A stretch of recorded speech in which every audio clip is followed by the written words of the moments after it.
Stop my car. No, that's another one though.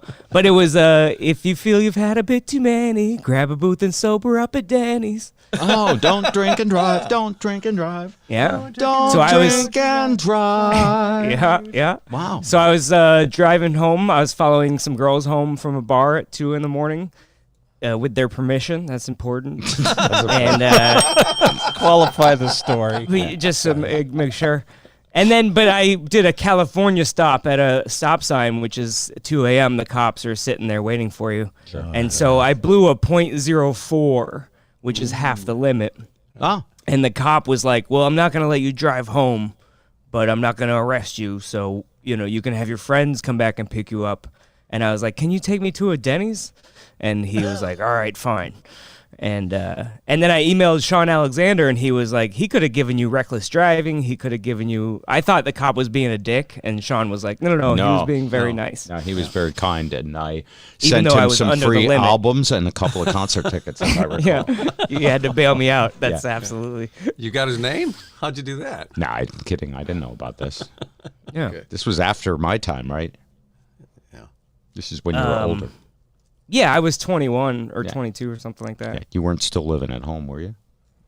No, I was probably. I mean, at this point, I was living in probably one of the apartments that you were paying for. I think when I was. We're the only parents that go, we need you to get out on your own. How much is this going to cost us? Here's your hat. I son. did What's live your in my hurry? Yeah. I did live in my car for a few years here and there, You did? and but whatever.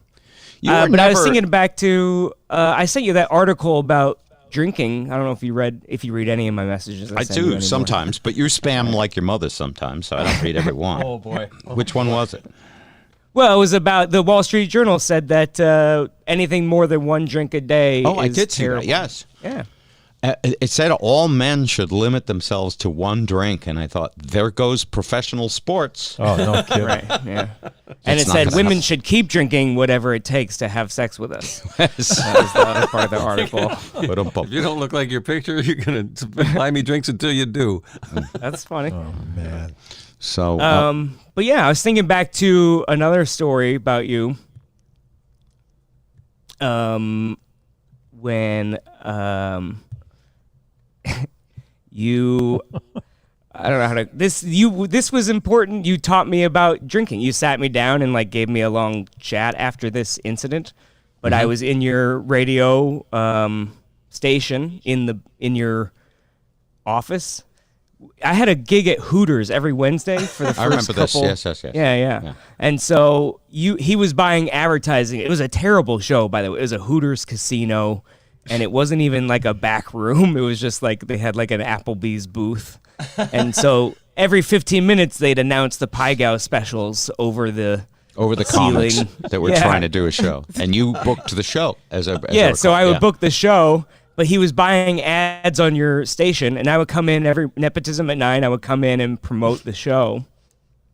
And so one time I was just hanging out like a lost puppy, but it was you and your advertising crew, and you were trying to get a hold of the guy who was buying the ads, and you had scheduled this phone call with him, but he wasn't picking up. And then finally he picks up after like 10 attempts, and there's all this background noise, and he goes, call me back in 5 minutes, I promise, I'll pick up the phone or whatever. And he hangs up, and I'm hiding behind you, and you kind of forget I'm in the room, and you go, that guy reminds me of me when I did coke. Oops. And then everyone in the room is like frozen going, your son is there. right there. Yeah. But you kind of laughed, and you just shrugged, and you go, hey, well, find out eventually. And then we sat down and had a long talk about it, and you were like, oh, back in the day it was expensive and it was a treat. And it Yeah, was but I mean, fun. I had already told you that I had problems with drinking, and I think I was really Sure, pretty but not upfront. specifically. Yeah, not when you were like 8. Right. Well, that was Ozzy's lecture. That was back Ozzy. when I was It was 8. his job to. Don't blame me, man.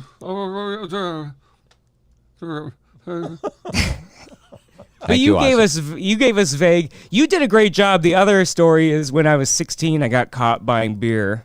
Do you remember this? in Probably the not Boy until Scouts. you tell more of it. Yeah. Okay. I was in the Boy Scouts and we stole one of the guys' IDs. Oh. I got a lot of different merit badges, but none that I was supposed to. And so you gave me money for a trip to buy food, and I bought beer with a guy. We had someone else buy it that looked old enough, because I obviously still look like an embryo. But Zygote. yeah, we bought beer at a campfire, and then when the adults went out on their night, we had a bunch of beer and got drunk, and then they caught us.